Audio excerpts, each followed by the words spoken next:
Welcome back to another Read and Correct from me, Kendar the Tiger Writes, and Ty, the Tiger Supervisor. These are where I read a chapter from one of my stories and correct it as I go. If you want to listen to these live, it's every Tuesday morning, 8 a.m. Eastern Time on Twitch. And if you're looking to support me, that is on my Patreon. Today we're doing chapter 7 of A Series of Death.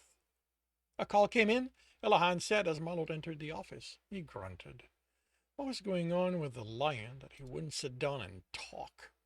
It was like he'd already decided that things had spoiled to the point there was nothing left to eat, so there was no reason to sit at the table. Marlot couldn't believe that. Trembor didn't just give up, not on something like this, not on him. Sir? Elahan called as he reached for the door's handle. What do you want me to do with the message? What do I care?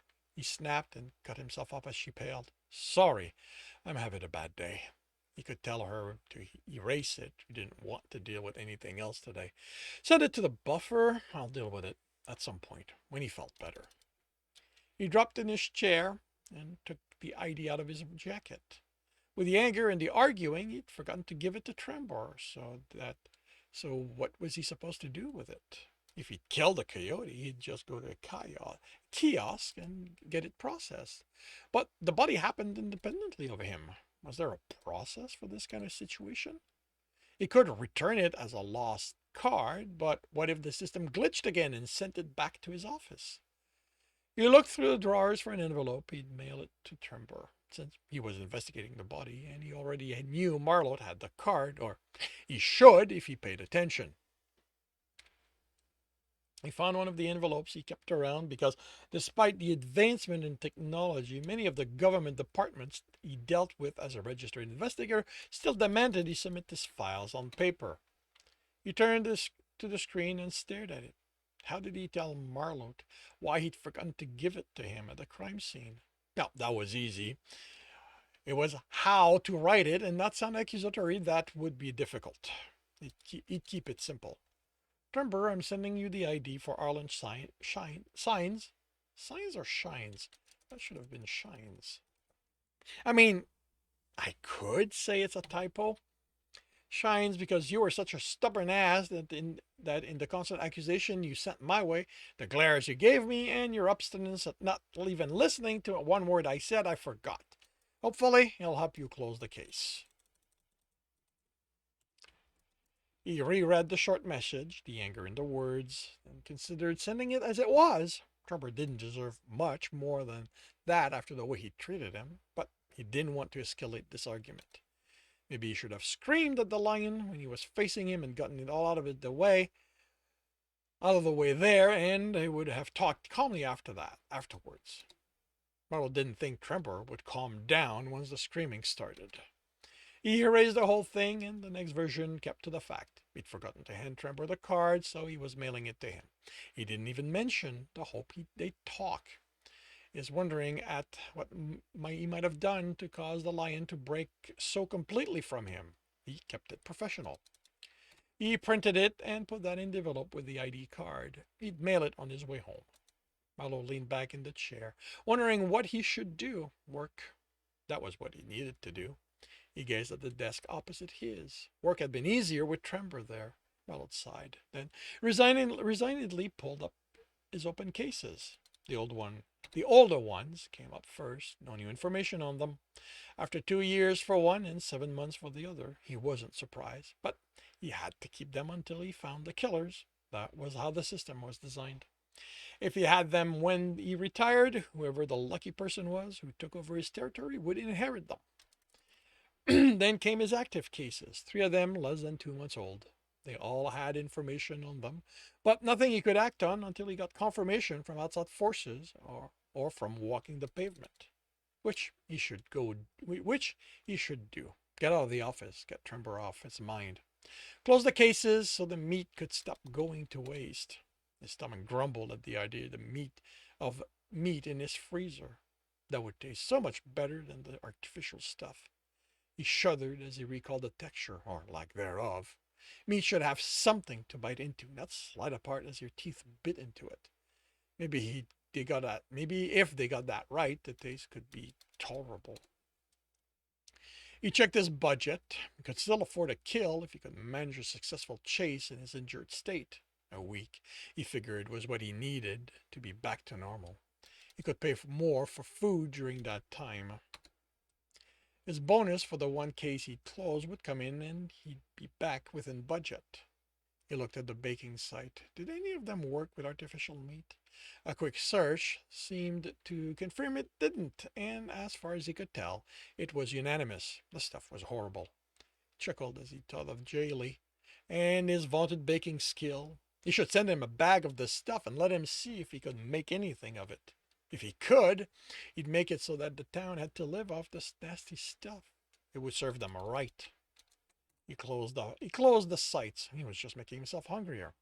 He'd work on his case for a few more hours, then he'd call it a day. Stop by his Esquiriel, see if their mother had anything she'd baked left for sale.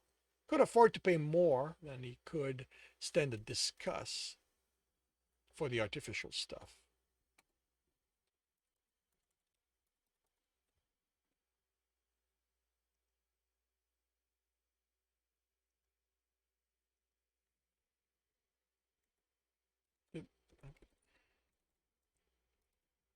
Yelling came through the door, and Marlot was up and had it open before making out the words. The volume had been enough to make it through. Had been enough to make it through the insulation. Someone was far too loud, and it wouldn't be Arlan. I'm telling you right now, the Lynn Ocelot yelled, leaning on the desk to get into the elephant's face. Elaine had backed herself as much as she could in the little space between her desk and the wall. If you don't tell him I'm here, I'm going to eat you and then kick in the door.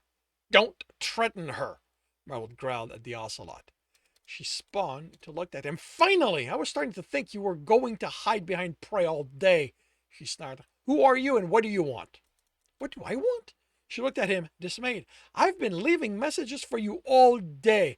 Has she been hiding those from you like she's trying to hide you from me? If you don't tell me who you are right now, he growled, and what you want, I'm going to eat you. She snorted. You can't afford me. With the day I've had, I'm reaching the point where alone, for the privilege of having fresh blood dripping down my throat is sounding good. Elaine's already pale gray hide took on a sickly color, but the threat did make the ocelot calm down. He had to give that to the lending companies. Having a high productivity rating wasn't the security it had once been. My name is Layden Swiftkill, she said. Register Investigator Swiftkill. I want to know what you were doing in my territory hours before a body was discovered. Marlot moved aside and motioned for her to step into his office. Knowing she was able to have something resembling a reasonable discussion, he didn't want Elahan to have to endure whatever this might turn into, since the possibility he'd eat her still existed. He followed her in and closed the door. I'm sure I travel through your territory on a weekly basis. Being an RI takes me all over the city. I expect you know that. He sat in his chair. Have you gone around questioning every other RI in the city about this body? You could just imagine Trembor dealing with her. Not every other RI was at her house hours before she died. She looked around the large office, her gaze ending on the empty desk. Aren't you the RI who works with a partner? Marlot's art twisted, and he needed willpower not to snap his reply. I know I haven't killed anyone I left lying around, so why are you here?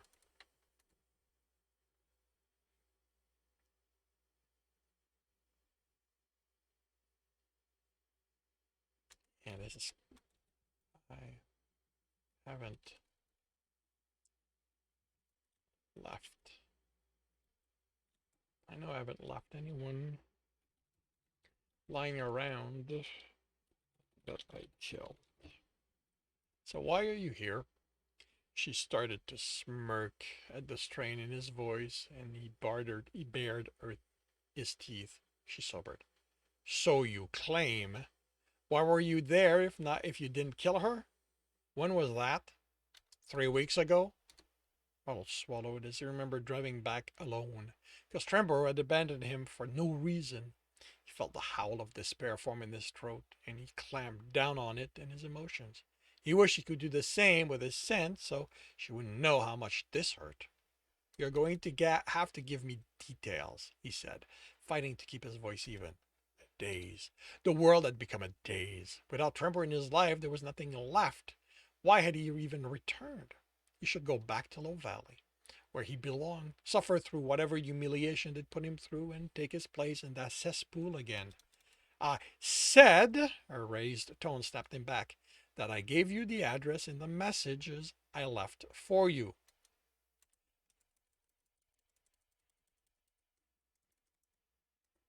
Messages. Right. Elahan had said something about that. What had she done? He pulled his pad to check. Not there. The buffer, that's where Elahan would send office-related messages. He found it and played it. "Mr. Blackclaw," Layden's voice came, calm and professional. "I'm R.I. Swiftkill. Could you get back to me? I have questions regarding your visit to Bracken Golden Eyes. I'd appreciate it if you could get back to me at your earliest convenience." Then, as an afterthought, she mentioned the address and date. Neither name nor the address sounded familiar, but it was within hours of his return. "Are you sure I was there?" He hardly remembered anything of that week. "I have 3 witnesses placing a black wolf at her doorstep, talking with her." He looked at her over the display, ears folding back in annoyance. "A black wolf. And that was enough for you to decide it's me? I also got a description of your car and a partial registration tag that matched the one on it." "All right. You'd investigate that too." "I wish I could help you. I don't remember going there." He looked at the empty desk. "Trembor broke up with me and I was out of it for a while." "So you could have killed her, left her to rot, and not remember?" He fixed his gaze on her. "Was there any of my fur? Any of my blood?" "No blood." The killer broke her neck. "And no, also no black fur inside her house." "So all that screaming at my secretary?" he asked, not trying to mask his annoyance. She pulled Trembor's chair